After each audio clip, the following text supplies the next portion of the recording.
Today on Thoughtful Thursday, handling negativity.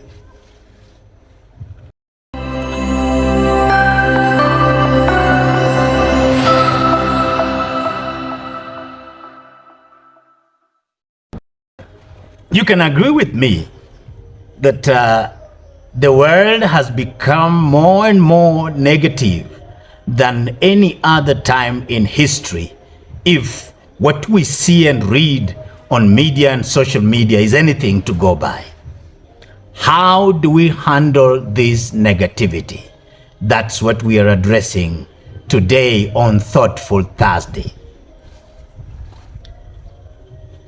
There is negativity everywhere. Our friends are very negative. When they speak to us, they just come up with negative thoughts, negative speeches. We have news that is very negative. You look at the TVs, all stations have turned out to be very negative. Look at the social media, and almost everything you read is about death, about accident, about how people are bad, how people are dying, depression, and all kinds of stuff. Your talk, even you listening to me today, you know how negative you've turned out. Some of us. So negativity has become like a habit of this generation. It's become one of the habits.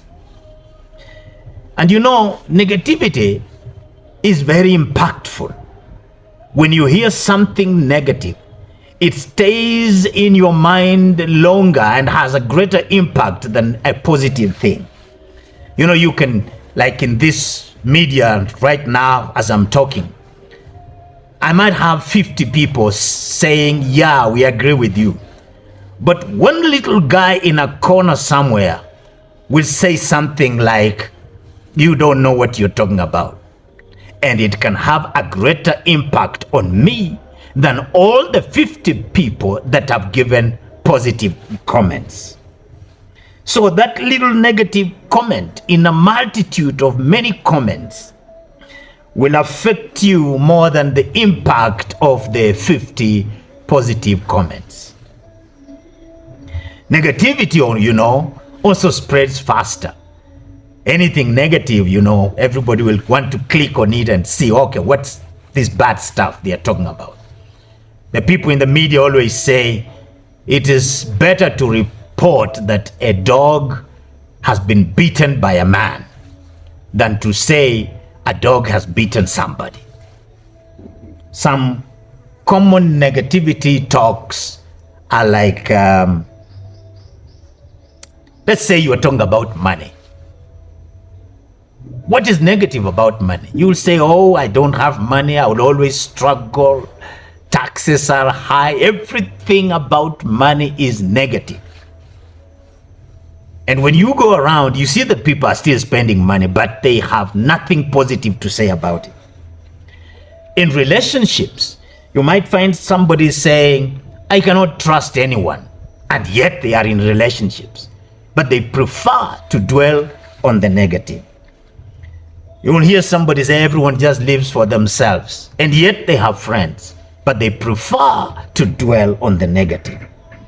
You hear some women say, all men are the same because one particular man did something outrageous.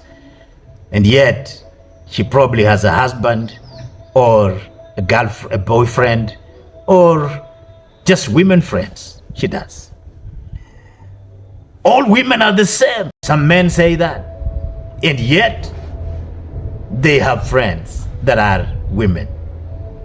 But they prefer to dwell on a negative person that said something a few weeks ago. When it comes to failure, you'll hear somebody saying, I'm always failing. I don't know what happened. In fact, someone who got a B- in some schools call themselves failures. And yet some people who got a C call themselves successful people.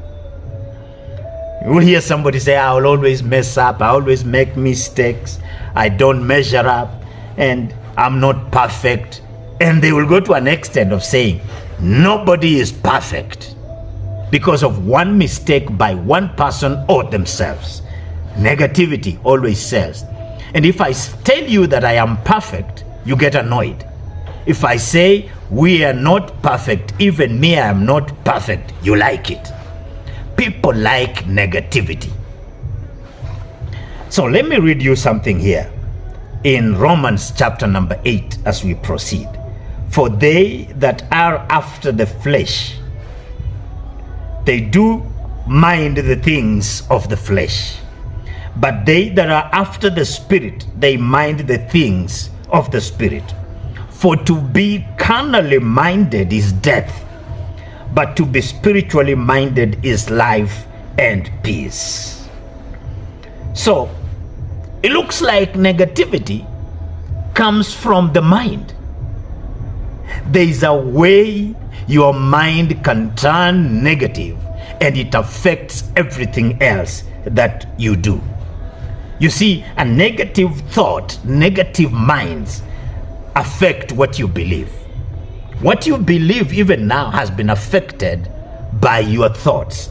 And then your thoughts always affect how you feel. Because if you continue feeling, talking, if you continue believing negatively, thinking negatively, you start to feel it. So your negative thoughts affect your belief system, and then they affect your pattern of life. They affect your feelings. Then your feelings will influence what you do. So actions come from thoughts also. And what you do is actually your life. So how do we handle negative thoughts? How do we handle negativity? The first thing is to capture our thoughts. And that is where I want to take you next.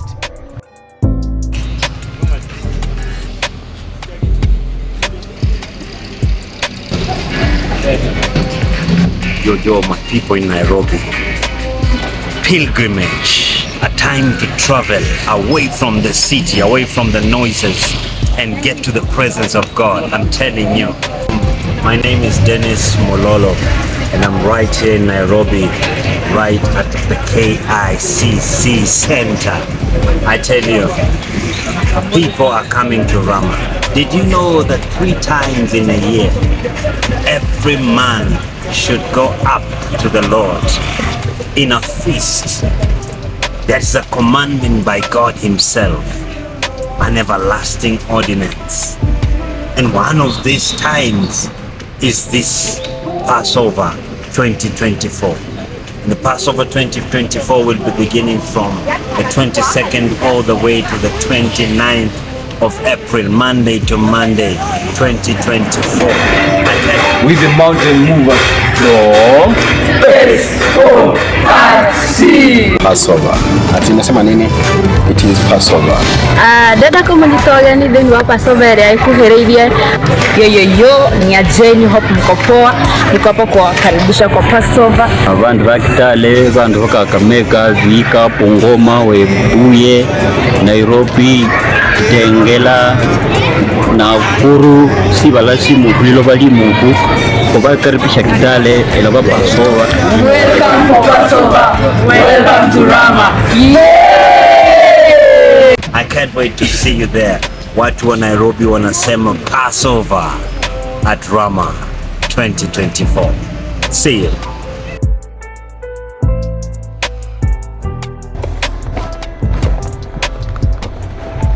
Having seen that the world is so negative and that our thoughts are the ones that drive that negativity, let's look at how we can tame our thoughts so that we don't become overly negative and affect our actions and our feelings.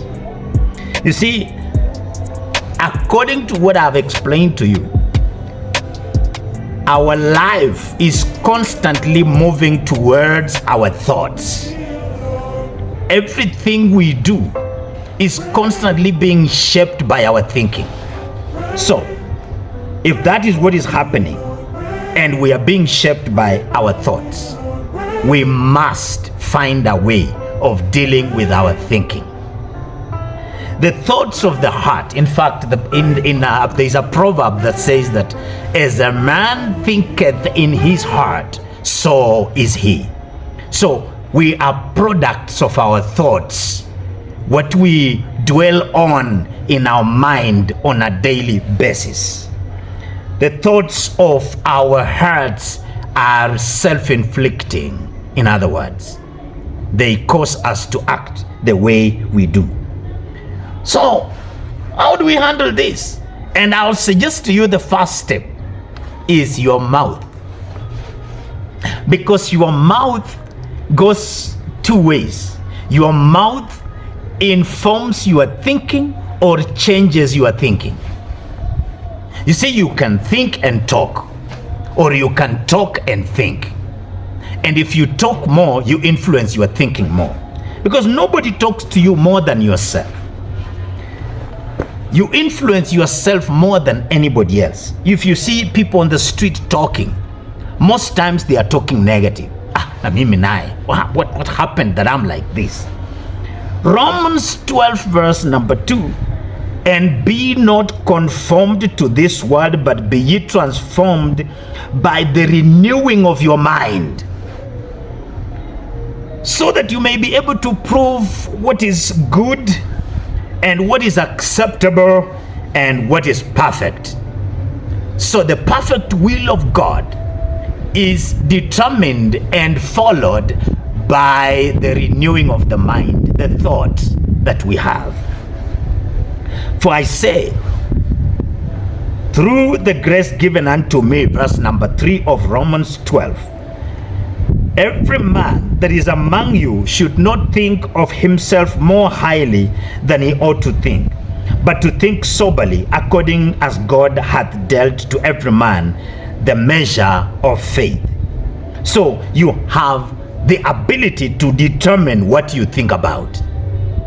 Inasmuch as the world today is being negative, you have an ability to determine what you think about. Philippians chapter number 4, verse number 4 is a very common scripture that people talk about. It says, rejoice in the Lord always. And again I say, rejoice. That is Philippians 4:4. But the biggest problem of our joy is our negative thought. How can you be joyful always when your mind is negative? And I will say this, it is a determination from every person, a determination. In fact, moderation is a determination. For you to be moderate, to accept things and to see the positive in stuff, it means you have got to have some kind of determination in that moderation. And that's why verse number 5 of rejoice in the Lord always, Philippians 4:4, the 5th verse says, let your moderation be known unto all men, for the Lord is at hand. You see, the problem with a lot of negativity is this desire to be right. And you know, being right is not the same as being righteous. And so if somebody says something and you feel like it's against what you feel, you have this idea that I cannot be moderate, I have to fight back. That fighting back is actually the negativity that you produce. Now, finally, brethren, whatsoever things are true, whatsoever things are honest, whatsoever things are just, and whatsoever things are pure, whatsoever things are lovely, whatsoever things are of good report, if there be any virtue, and if there be any praise, think of these things. So, there are things that you can think about, and it takes an effort.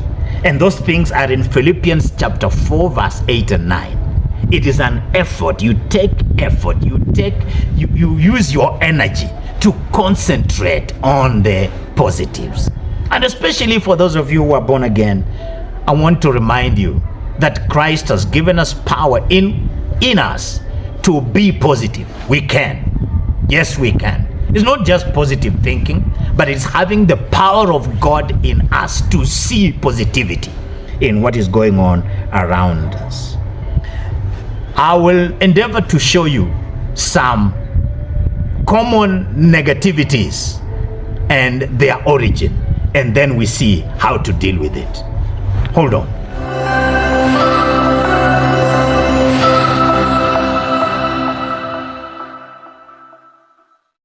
To support the voice movement, please use any of the methods convenient for you below.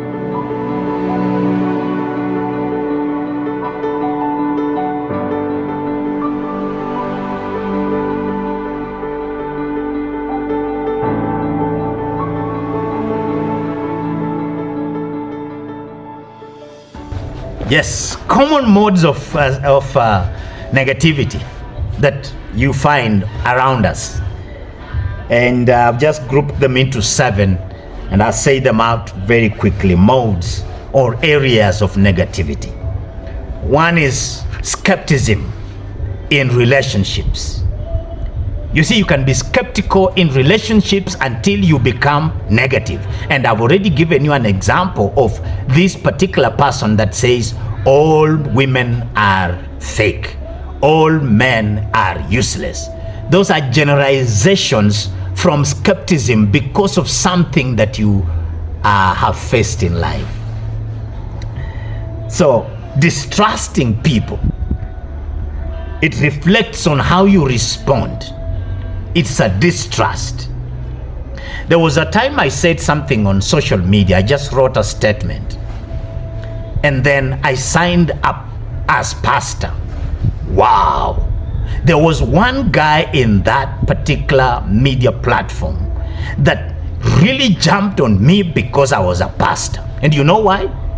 It is a skepticism based on some kind of relationship he had with a particular pastor, and he doesn't even know who I am, but the title pastor brought a lot of problems. Skepticism is something very common. This is lacking trust in the motives of others. You think that they are doing something stupid or fishy. They are not just straight. I even know preachers who think beyond what they see.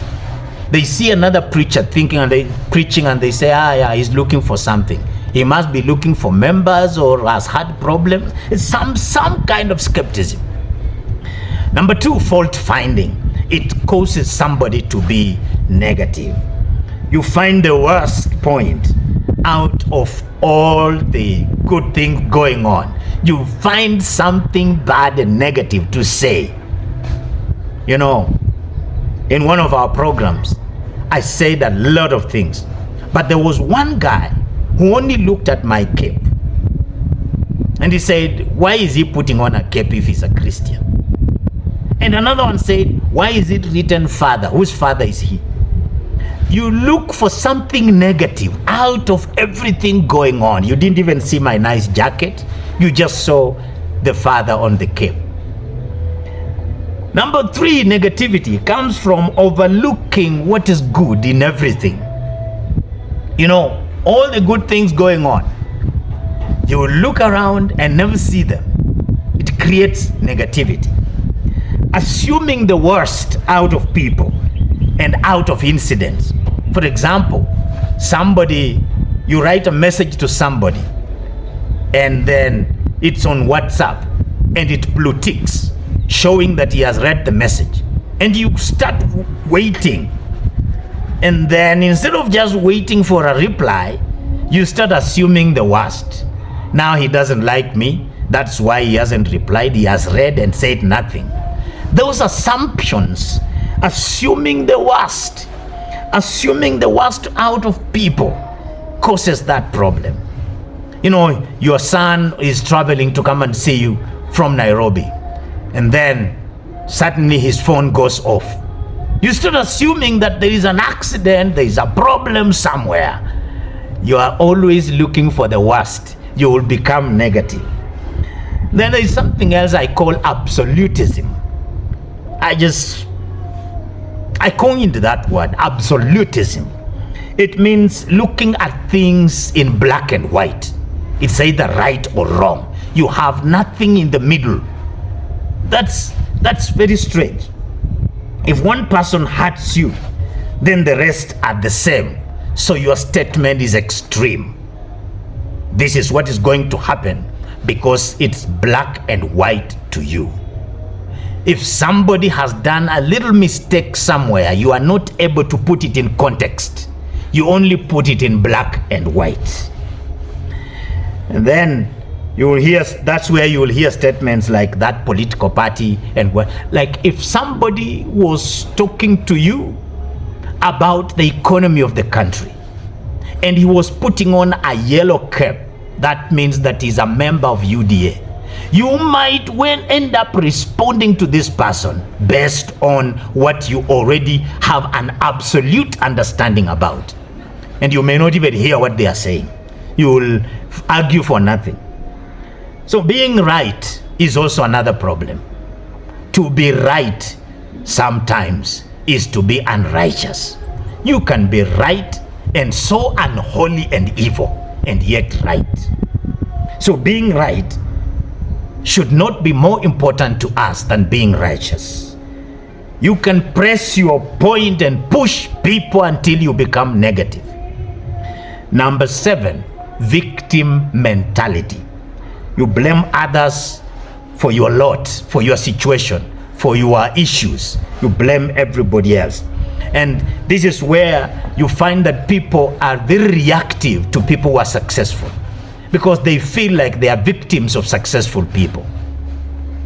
So if you see somebody in a car and you are on a motorcycle, somebody's carrying you on a motorcycle, and then a car comes from behind and probably comes too close, almost hitting you, you tend to think they are doing that because they are in a Range Rover and you are on a motorcycle and you are their victim.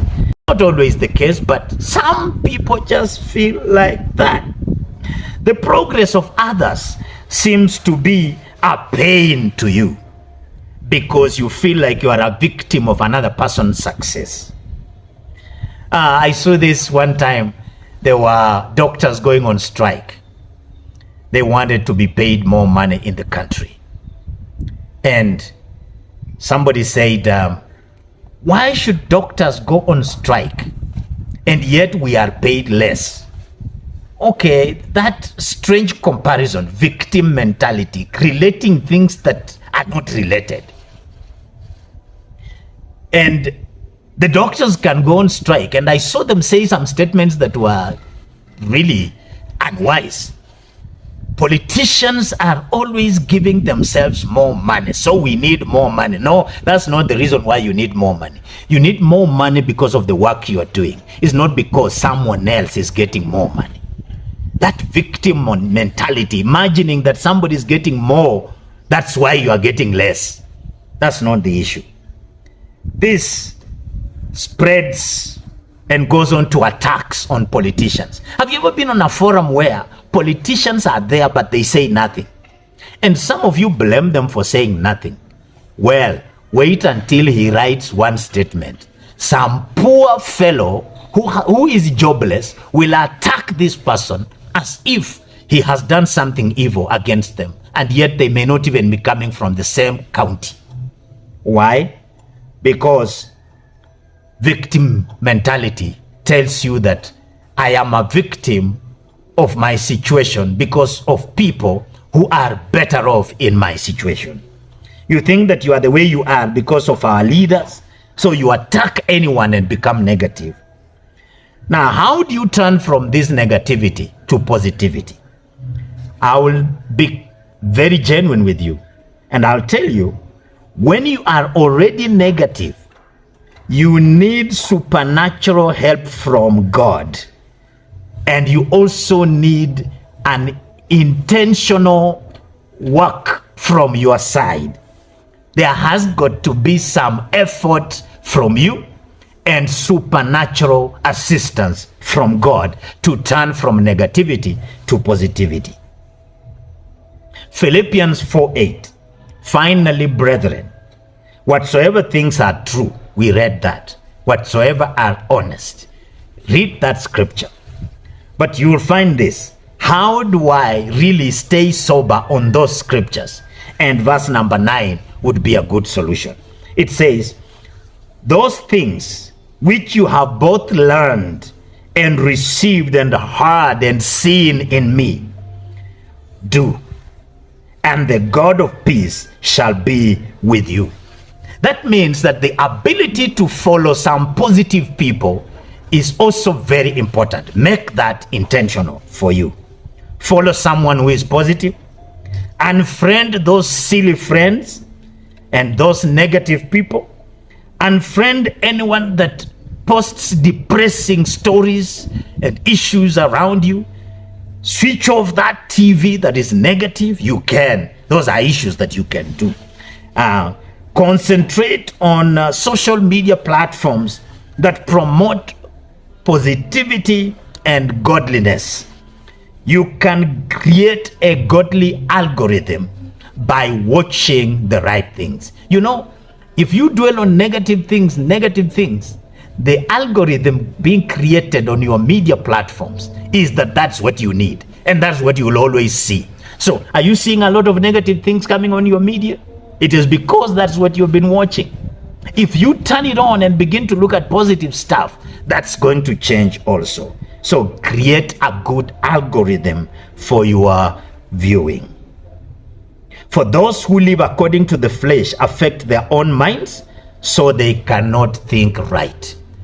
You see, men should not be like animals. You should have the capacity to say no to some things. Don't be wimpy and weakling. You must have that capacity. We are not animals. We cannot just follow whatever happens. And you know, the way people communicate these days is just that they flow with the flow, with whatever is going on. Romans chapter 8 and verse 5.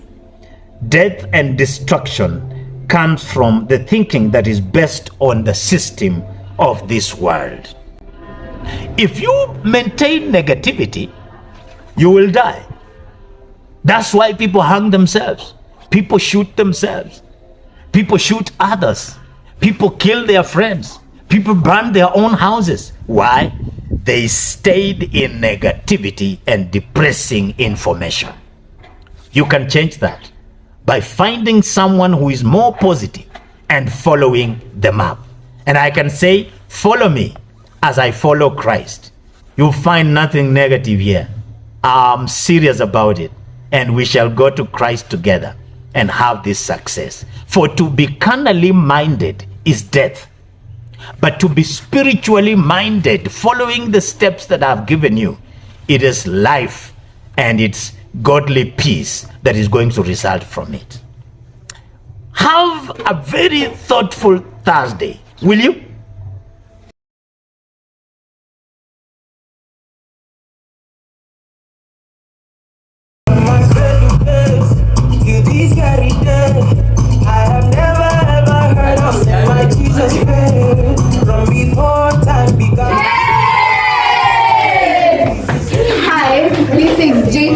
Junior Church welcoming you for Passover. This event will be important for us young people because we'll be celebrating both Bar Mitzvah and Bat Mitzvah. To the children around 13 years, you are invited to a wonderful event called Bar Mitzvah. You are all invited and we also welcome you, and it will be a splendid activities. We'll be taking part in different activities and we all welcome you to a festival in Rama at Passover. So we also have Bat Mitzvah, which is going to also take place for the girl child. Welcome all to Passover. Welcome to Rama for Passover. Thank you. Welcome to Rama. Welcome for Passover. Yay!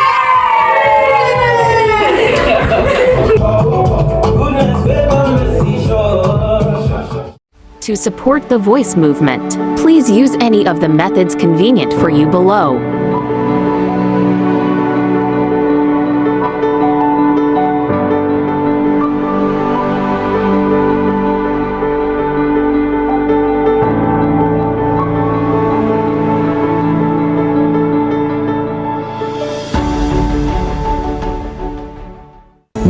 already preparing for the Passover.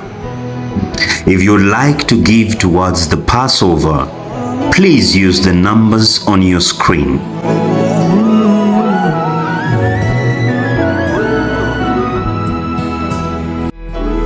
If you have any building materials that you would like to donate towards Rama, please contact us on WhatsApp on the numbers on your screen.